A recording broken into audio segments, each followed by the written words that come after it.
Hello guys, நான் உங்கள் anime man. பொருட்டோ chapter release ஆகிடுச்சு, எல்லாருக்குமே தெரியும். இந்த சாப்டரில் என்ன நடந்துச்சுன்றதை தான் இந்த வீடியோவில் பார்க்க போகிறோம். அதுக்கு முன்னாடி நம்ம சேனலுக்கு சப்ஸ்கிரைப் பண்ணிவிட்டு அப்படியே அந்த லைக் பட்டனை தட்டி விட்டுருங்க. இந்த கதை பொருட்டோ கவாக்கியோட கான்வர்சேஷனில் இருந்து ஸ்டார்ட் ஆகுது. சான் வில்லேஜ் மிஷனா என்ன சொல்கிறேன்னு கவாக்கி ஷாக் ஆகுறாரு. ஆமாம், உன்னோட லிமிட்டர்ஸை அமாடோ லிஃப்ட் பண்ணதுக்கு அப்புறம் நீ சரடா அப்புறம் மற்றவங்களுக்கு போய் ஹெல்ப் பண்ணணும். நீ வந்ததுக்கு அப்புறம் நானும் வருவேன். இப்படி நம்ம 2 பேரும் அங்கே வரும்பொழுது ஜூரா கண்டிப்பாக வருவான். ஆனால் உன்னோட ப்ரெசன்ஸ் நமக்கு ஒரு சான்ஸை கொடுக்கும்னு பொருட்டோ சொல்கிறாரு. நீ சொல்கிற மாதிரி இந்த மிஷன் ரொம்ப சிம்பிளாக இருக்காது. நான் அந்த ஜூராவை வெறும் 1 செகண்டுக்கு தான் ஃபேஸ் பண்ணேன். ஆனால் அப்போவே அவன் பெரிய மான்ஸ்டர்னு எனக்கு தெரிஞ்சிருச்சுன்னு கவாக்கி சொல்கிறாரு. நம்ம 2 பேர் சேர்ந்தாலும் அவனை ஜெயிக்க முடியும்னு எனக்கு தோணலன்னும் கவாக்கி சொல்கிறாரு. உடனே பொருட்டோ அவர் கையில் இருந்த மெட்டலை கவாக்கி கிட்ட தூக்கி போடுறாரு. இது என்னன்னு கவாக்கி கேட்குறாரு. நம்மளால ஜூராவை பீட் பண்ண முடியாது, அது உண்மைதான். ஆனால் நம்மளால ஜூரா கிட்ட இருந்து சர்வை பண்ண முடியும்னு சொல்கிறாரு. இதுக்கு ஒரே ஒரு வழி தான் இருக்குது. நம்ம எல்லாரும் சேர்ந்து ஃப்ளைங் ரெஜினை யூஸ் பண்ணி அங்கேருந்து எஸ்கேப் ஆகணும். ஆனால் ஃப்ளைங் ரெஜினை லாங் டிஸ்டன்ஸ்க்கு யூஸ் பண்ணுறதுல ஒரு கேட்ச் இருக்குது. அந்த மெட்டலில் நான் என்னோட சாக்ராவை இம்ப்யூட் பண்ணி வச்சுருக்கேன். அதை நான் சென்ஸ் பண்ணால் மட்டும்தான் நம்மளால் டெலிபோர்ட் ஆக முடியும். இதை என்னால் ஜூரா கூட சண்டை போட்டுக்கிட்டே பண்ண முடியாது. ஸோ நான் அது வரைக்கும் ஜூராவை டிஸ்ட்ராக்ட் பண்ணணும், அதை தானே சொல்ல வரேன்னு கவாக்கி கேட்குறாரு. காட்சிகள் மாறுது. நமக்கு இப்போ கவாக்கி ஜூராவோட ஃபைட்டை காட்டுறாங்க. ஜூரா ரொம்ப வேகமாக வராரு. கவாக்கி அவரோட காமாவை ஆக்டிவேட் பண்ணி வச்சிருக்காரு. ஜூரா அவரோட பிஜுபாமை கவாக்கியை நோக்கி லான்ச் பண்ணுறாரு. கவாக்கி அவரோட காமாவை யூஸ் பண்ணி அந்த பிஜுபாமை அப்சர்வ் பண்ணுறாரு. இந்த கேப்பில் பொருட்டோட காமாவையும் நமக்கு காட்டுறாங்க. அவரோட காமாங்கிறது ஆக்டிவேட் ஆகி ரெடியாக இருக்குது. பட் பொருட்டோ அவரால் முடிஞ்ச வரைக்கும் இது நடக்காமல் பார்த்துக்கிறாரு. கவாக்கி அவரோட காமாவை ஆக்டிவேட் பண்ணிட்டு அவரோட ஸ்டாஃபோட வெயிட் பண்ணிக்கிட்டு இருக்காரு. ஏன்னா ஜூரா இப்போ எங்கே போனான்னு அவருக்கும் தெரியல. பார்த்தா திடீர்னு ஜூரா அவருக்கு பின்னாடியே அப்பியர் ஆகுறாரு. கோடோட கிளாஸ்ல இருந்த அந்த பிளாக் கோட்டிங் ஜூராவோட மிடில் ஃபிங்கர்ல இருக்கு. இதை வச்சு ஜூரா கவாக்கியை அட்டாக் பண்ண வராரு. பட் கவாக்கி அங்கேருந்து காணாமல் போயிடுறாரு. அது மட்டும் இல்லாமல் 4 பிளாக் கியூப்ஸையும் ஜூராக்கு மேலே சமன் பண்ணுறாரு. ஜூரா இதை பார்த்துட்டு அவரோட பிஜுவாமை யூஸ் பண்ணி இந்த பிளாக் கியூப்ஸை காலி பண்ணுறாரு. பொருட்டோவும் அங்கேருந்து நைஸாக எஸ்கேப் ஆகுறாரு. இந்த பிளாக் கியூப்ஸில் ஒன்று கூட ஜூரா மேலே படலை. பொருட்டோ அங்கேருந்து சேஃபாக எஸ்கேப் ஆகி நிற்கிறாரு. ஜூரா ஒரு பக்கம் கவாக்கி எங்கன்னு தேடிக்கிட்டு இருக்காரு. கவாக்கி திடீர்னு ஜூராக்கு பின்னாடி அப்பியர் ஆகுறாரு. அவரோட பிக் ஹேண்ட்ஸை யூஸ் பண்ணி ஜூராவை க்ரஷ் பண்ணவும் செய்கிறாரு. அடிச்சடியில் ஜூரா பல மைல் தூரத்துக்கு அப்படியே பறந்து போகிறாரு.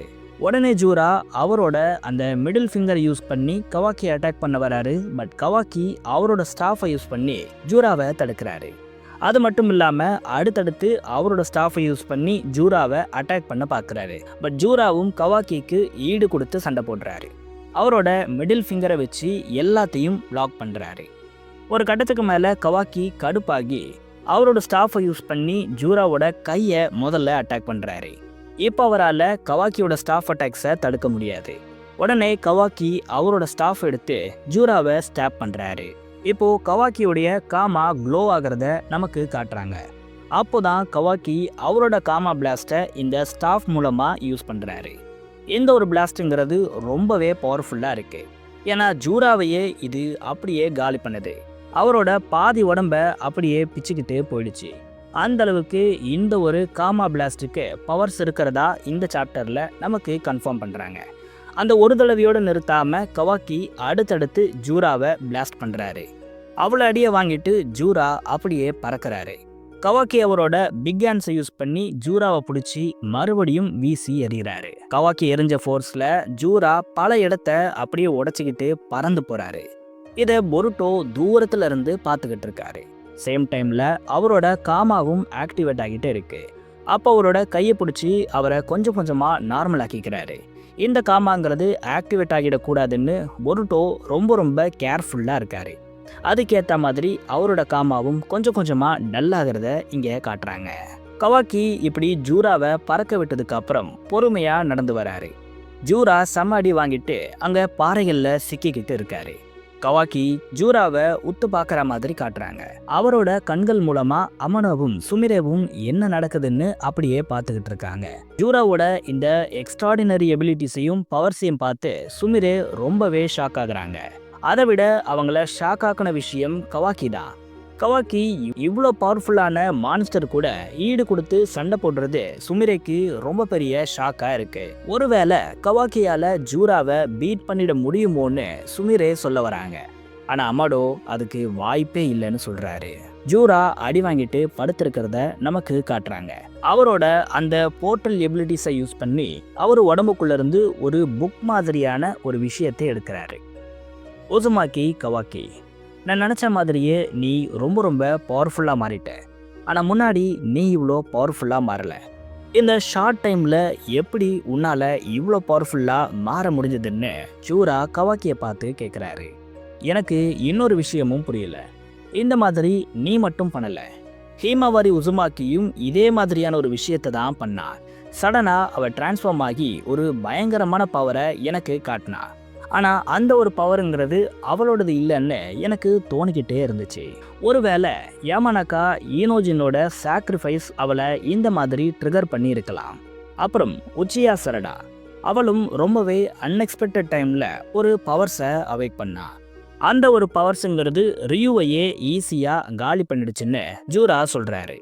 இது சரடா ஜூராவை காலி பண்ணாலாங்கிற மாதிரி சுமிரே ஷாக் ஆகி பார்க்குறாங்க. இப்படி எல்லாருமே ஒரு எதிர்பார்க்காத நேரத்தில் மிகப்பெரிய பவரை அவேக் பண்ணியிருக்கீங்க. இது எல்லாத்துக்கும் என்ன காரணமாக இருக்கும்? நான் யோசிக்கிறது ஒன்று தான். உங்களோட இந்த பவர்அப்ஸ் எல்லாருமே நீங்கள் சொல்கிற இந்த லவ்லேருந்து வருதான்னு ஜூரா கேட்குறாரு. இந்த ஒரு டாப்பிக்கை பற்றி தான் இப்போ நான் பயங்கரமாக ரிசர்ச் பண்ணிட்டு இருக்கேன்னு சொல்கிறாரு. இந்த ஒரு லவ்ங்கிறது ஹியூமன்ஸோட பயங்கரமான வீக்னஸ்னு தான் நான் இவ்வளோ நாளாக நினச்சிக்கிட்டு இருந்தேன். ஆனால் இப்படி ஒரு எவல்யூஷனை இது கொடுக்குமாங்கிறது எனக்கு ஆச்சரியமாக இருக்குன்னு ஜூரா சொல்கிறாரு. நீ என்ன நினைக்கிற கவாக்கி? உன்னோட ஒப்பீனியனை நான் இந்த விஷயத்தில் கேட்க விரும்புகிறேன்னு ஜூரா சொல்கிறாரு. ஆனால் கவாக்கி அவர் கேட்குற எதுக்குமே பதில் சொல்லாமல் செத்து தொலைன்னு சொல்லிட்டு அவரோட காமா பிளாஸ்டை யூஸ் பண்ணுறாரு. அந்த இடமே பயங்கரமாக பிளாஸ்ட் ஆகுது. ஜூராவோட கதை இதோட முடிஞ்சதுன்னு கவாக்கியே ஒரு செகண்டில் நினைக்கிறாரு. பட் அங்கே ஜூரா இருந்தாரான்னு கேட்டால் அதுதான் இல்லை. திடீர்னு அங்கே ஏகப்பட்ட ரூட்ஸ் முளைக்குது. இதை பார்த்து கவாக்கியே ஷாக் ஆகுறாரு. அந்த ரூட்ஸ் எல்லாம் அப்படியே போய் ஜூராவோட கனெக்ட் ஆகுது. ஒரு சில ரூட்ஸ் எல்லாம் ஜூராவோட கண்ணுக்குள்ளேயே போகுது. இது எல்லாமே ஜூராவை ஹீல் பண்ணுறத கவாக்கி பார்த்துக்கிட்டு இருக்காரு. கவாக்கி, எங்கேயும் போயிடாத, நான் உங்ககிட்ட நிறைய பேசணும்னு ஜூரா சொல்லிக்கிட்டு இருக்காரு. இதை கவாக்கி செம்ம கடுப்பாகி பார்க்குறாரு. ஜூராவும் கவாக்கியை முறைச்சிக்கிட்டே இருக்காரு. கவாக்கி, நீ பொருட்டோவை காப்பாற்ற வருவேன்னு நான் கொஞ்சம் கூட நினைக்கவே இல்லை. எனக்கு தெரிஞ்ச வரைக்கும் உனக்கு ப்ரொடெக்ட் பண்ண வேண்டியது இந்த உலகத்தில் ஒன்றே ஒன்று தான். அது நருட்டோ உசுமாக்கி தான்னு ஜூரா சொல்கிறாரு. கவாக்கியோட எக்ஸ்பிரஷனுங்கிறது இந்த ஒரு வார்த்தைக்கு அப்புறம் டோட்டலாக மாறுது. நான் கொஞ்ச நேரத்துக்கு முன்னாடி கோனஹாக்கு போயிட்டு வந்தேன். அப்போது அங்கே இருந்தவங்க எல்லாம் நருட்டோ இறந்துட்டதா சொன்னாங்க. நான் அதை நம்பிட்டேன். ஆனால் இப்போது உன்னோட கண்ணை பார்க்கும்பொழுது எனக்கு நல்லாவே தெரியுது, நருட்டோ உசுமாக்கி இன்னும் சாகலை. அப்படிதான் என்ன ஜூரா கவாக்கியை பார்த்து கேட்குறாரு. இதை சுமிரேவும் ஒரு பக்கம் ஷாக் ஆகி பார்த்துட்டு இருக்காங்க. ஸோ நான் சொன்ன இந்த விஷயம் கரெக்டு தான் போல. உன்னை ஈஸியாகவே ரீட் பண்ணிட முடியுது கவாக்கி. என்னாலையும் அவ்வளோ சீக்கிரமாக போய் சொல்ல முடியாது. ஆனால் இந்த ஒரு விஷயத்த எனக்கு தெரியப்படுத்தினதுக்கு ரொம்ப நன்றி. ஏன்னா எனக்கு இப்போவே நருட்டோ உசுமாக்கிய கன்சியூம் பண்ணணும்னு ஜூரா சொல்கிறாரு. இதை கேட்டு கவாக்கி செம்ம கடுப்பாகிறாரு. அப்புறம் கவாக்கி, நான் கேள்விப்பட்டேன் ஏகப்பட்ட பிஜுஸோட நருட்டோ ஒரு பாண்டை ஷேர் பண்ணுறானாமே. ஒருவேளை அதுக்கும் இந்த லவ்வுக்கும் கூட ஏதாச்சும் ஒரு கனெக்ஷன் இருக்குமா? இதை எல்லா விஷயத்தையும் நான் போட்டு யோசிச்சுக்கிட்டு இருக்கேன். இது எதுக்குமே எனக்கு இப்போ வரைக்கும் விடை கிடைக்கல. ஒருவேளை நான் நருட்டோ உசுமாக்கிய டெவோர் பண்ணால் இதுக்கான ஆன்சர் எனக்கு கிடைக்குமோ என்னவோன்னு ஜூரா சொல்கிறாரு. இதை கேட்டு கவாக்கி செம்ம கடுப்பாகிறாரு. ஜூராவை அட்டாக் பண்ணுறதுக்கு கவாக்கி அவரோட பிக் ஹேண்ட்ஸை மறுபடியும் யூஸ் பண்ணுறாரு. பட் பொருட்டோ அதுக்குள்ளே அங்கே வந்து நிற்கிறாரு. இதை கவாக்கி பார்க்குறாரு. சாரி கவாக்கி, இவ்வளோ நேரம் உன்னை வெயிட் பண்ண வச்சுட்டேன். பட் இப்போது எல்லாமே ரெடியாக இருக்குன்னு பொருட்டோ சொல்கிறாரு. ஓ, நீங்கள் ஃப்ளையிங் ரஜினி யூஸ் பண்ணி இங்கேருந்து எஸ்கேப் ஆக போகிறீங்க அதான என்ன ஜூரா கேட்குறாரு. கவாக்கி, நான் கேட்ட எந்த கேள்விகளுக்கும் நீ பதில் சொல்லலை. பதில் தெரியாமல் உன்னை அனுப்புறதுக்கு எனக்கு மனசு வரல. ஆனால் வேற வழி கிடையாது. இன்னைக்கு நான் உன்னை போக விடுறேன். இன்னொரு நாள் இந்த விஷயத்தை பற்றி நம்ம பேசுவோம்னு ஜூரா சொல்கிறாரு. பொருட்டோ கவாக்கியை டெலிபோர்ட் பண்ண ரெடி ஆகுறாரு. ஒரு நிமிஷம் பொருட்டோன்னு சொல்லிட்டு கவாக்கி தனியாக வராரு. ஹே ஜூரா, நல்லா கேட்டுக்கோ. நீ ஆர்வமாக ரிசர்ச் பண்ணிக்கிட்டு இருக்கிற இந்த லவ்வை பற்றி எனக்கு ஒன்றும் தெரியாது. இதில் நீ என்ன வேணால் பண்ணிக்கோ, அது என்னோட வேலை இல்லை. ஆனால் உன்னோட இன்ஸ்டிங்க்டை யூஸ் பண்ணி லார்ட் 7 உயிரோடு இருக்காருன்னு நீ கண்டுபிடிச்சல்ல, அதுக்கு உனக்கு நான் கிரெடிட்ஸை கொடுக்குறேன். பட் அவர் மேலே உன்னோட கண் பட்டுச்சுன்னா உன்னை என்னோட கையாலேயே கொல்லுவேன்னு கவாக்கி சொல்கிறாரு. ரொம்ப நல்லது கவாக்கி, என் கூட இப்படி நீ ஆனஸ்டாக இருக்கிறது எனக்கு ரொம்ப பிடிச்சிருக்குன்னு ஜூரா சொல்கிறாரு. ஓகே பொருட்டோ, நம்ம இங்கேருந்து போகலாம்னு கவாக்கி சொல்கிறாரு. கவாக்கி, நம்ம ரொம்ப நேரமாக மனசு விட்டு பேசியிருக்கோம். இது எனக்கு ரொம்ப பிடிச்சது. மறுபடியும் நம்ம மீட் பண்ணுவோம்னு ஜூரா சொல்கிறாரு. கவாக்கி அவரை திரும்பி பார்த்து எந்த ஒரு போஸை பண்ணுறாரு. காட்சிகள் மாறுது. பொருட்டோவோட அந்த மெட்டலை வச்சுக்கிட்டு கோனாமரு, டெல்டா, சரடா, மிட்சுகின்னு எல்லாரும் உட்கார்ந்துருக்காங்க. இது பொருட்டோ தாச்சே, உனக்கு எப்படி கிடைச்சதுன்னு மிட்சுகி டெல்டாவை பார்த்து கேட்குறாரு. ஆமாம், இதை பொருட்டோ தான் எனக்கு கொடுத்தான். இதை எங்கேயாச்சும் ஒரு இடத்துல வச்சுட்டு அவன் என்ன வெயிட் பண்ண சொன்னான். இது ரொம்ப குட்டியாக இருக்கு, நம்ம பிடிச்சிப்போம்னு கோனாமரு சொல்ல, இதை யாராச்சும் ஹோல்ட் பண்ணி வச்சிருந்தா அதை சென்ஸ் பண்ணுறது ரொம்ப கஷ்டம்னு பொருட்டோ சொன்னான். அதனால தான் இதை நான் தரையில் வச்சிருக்கேன்னு டெல்டா சொல்கிறாங்க. கோனாமரு, கொஞ்சம் தள்ளிவான்னு டெல்டா சொல்கிறாங்க. இது தொலைஞ்சு போச்சுன்னா பெரிய பிரச்சனையாக போயிடும், அதனால் நான் பக்கத்துலேயே இருக்கேங்கிற மாதிரி கோனாமரு சொல்கிறாரு. அங்கே திடீர்னு கவாக்கியும் பொருட்டோவும் அப்பியர் ஆகுறாங்க. கவாக்கி அப்பியர் ஆகும்பொழுது கோனாமருவோட முகத்தில் காலை வச்சுக்கிட்டு இறங்குறாரு. டெலிபோர்ட்டான கவாக்கி கோனாமருவை பார்த்து நீ இங்கே என்ன பண்ணுறேன்னு கேட்குறாரு. அதை நான் சொல்லணும், நீ இங்கே என்ன பண்ணுறேன்னு கோனாமரு கவாக்கியை பார்த்து கத்துறாரு. சாரி மாஸ்டர், இது என்னோட தப்பு தான். பட் உங்ககிட்ட அந்த த்ரோன் பல்ப் இருக்கான்னு பொருட்டோ கேட்குறாரு. ஆமாம் இருக்கு இந்தான்னு கோனாமரு கொடுக்குறாரு. ஓகே, இப்போ நம்ம லீஃப் வில்லேஜுக்கு ஸ்ட்ரெயிட்டாக போகலாம்னு பொருட்டோ சொல்கிறாரு. காட்சிகள் மாறுது. கோஜி ஐடாவோட கான்வர்சேஷனை நமக்கு இப்போ காட்டுறாங்க. இந்த சினாரியோ எப்படி இப்படி மாறுச்சுன்னு எனக்கு தெரியலை, பட் எல்லாமே நல்லபடியாக முடிஞ்சதுன்னு ஐடா சொல்கிறாங்க. இதை விட மோசமான ஒரு ஃப்யூச்சர் ஒருவேளை நமக்கு எதிர்காலத்தில் காத்துட்டு இருக்கலாம்னு கோஜி சொல்கிறாரு. ஆனால் பொருட்டோ சர்வைவ் ஆனது ஒரு மிகப்பெரிய நல்ல விஷயமா நமக்கு இருக்கு. அவனோட இந்த ஒரு முயற்சியால் ஃப்யூச்சருங்கிறது மொத்தமாக மாறிடுச்சு.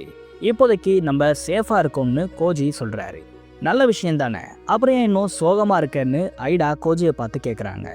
இன்னும் எல்லாம் முடியலை ஐடா, அடுத்தடுத்த பெரிய ப்ராப்ளம்ஸ் நம்மளை நோக்கி வந்துக்கிட்டு தான் இருக்கு. அதில் ஒன்று தான் மாமுஷி. இப்போ அவன் மூவ் பண்ண ஸ்டார்ட் பண்ணிட்டான். அவனோட டார்கெட்டுங்கிறது நீயாக தான் இருக்க. ஸோ அடுத்த ப்ராப்ளம் உடனே வந்துருச்சுன்னு ஜூரா சொல்கிறாரு. நீ விளையாடுறதானன்னு ஐடா ஷாக் ஆகி கேட்குறாங்க. அப்படியே நமக்கு மாமுஷியை காட்டுறாங்க. காட்சிகள் மாறுது. ஹிடாரி ஜூராவோட ஒரு கான்வர்சேஷனை நமக்கு காட்டுறாங்க. ஹிடாரி ஜூரா 2 பேருமே ஒரு புக்கை கையில் வச்சுக்கிட்டு இருக்காங்க. என்னாச்சு உனக்கு, ஏன் ரொம்ப சோகமாக இருக்கேன்னு ஹிடாரி ஜூராவை பார்த்து கேட்குறாரு. சோகமாவா? நான் ரொம்ப சந்தோஷமாக இருக்கேன். ஏன்னா கவாக்கி முதல் முறையாக என்னை பாராட்டியிருக்கா. நீயே இதை பாருன்னு அவரோட புக்கில் இருந்து ஒரு விஷயத்த ஹிடாரி கிட்ட காட்டுறாரு. ஓ இதுவா? இது ஒரு மாடர்ன் டெர்ம், எல்லாருமே இப்போது இதை யூஸ் பண்ணுறாங்க. இதை இன்னைக்கு தான் நான் லேர்ன் பண்ணேன்னு ஹிடாரி சொல்கிறாரு. அப்படியா? அப்போ அதுக்கு என்ன அர்த்தம்னு ஜூரா கேட்குறாரு. இதுக்கு அசிங்கமான மிருகம்னு அர்த்தம்னு ஹிடாரி ஜூராவை பார்த்து சொல்ல ஜூரா ரொம்ப ஷாக் ஆகுறாரு. இதோட இந்த சாப்டரும் முடியுது. பொருட்டோ சீரீஸில் ரொம்ப வருஷத்துக்கு அப்புறம் ஒரு காமெடியான எண்டிங்குங்கிறத கொடுத்துருக்காங்க. ஸோ இதுதான் எனக்கு தெரிஞ்சு இந்த ஆர்க்கோட எண்டிங்காக இருக்கும். அடுத்த சாப்டர் வேற ஒரு ஆர்க்கை பேஸ் பண்ணதாக இருக்கும். அதில் என்னென்ன நடக்கும், இந்த சாப்டரில் நீங்கள் மிஸ் பண்ண விஷயங்கள் என்னென்னங்கிறத பற்றியெல்லாம் தனித்தனியாக வீடியோ வருது. அது எல்லாத்தையும் பார்த்து நம்ம சேனலுக்கு சப்போர்ட் பண்ணுங்கள். நான் உங்களை வேறு வீடியோவில் சந்திக்கிறேன்.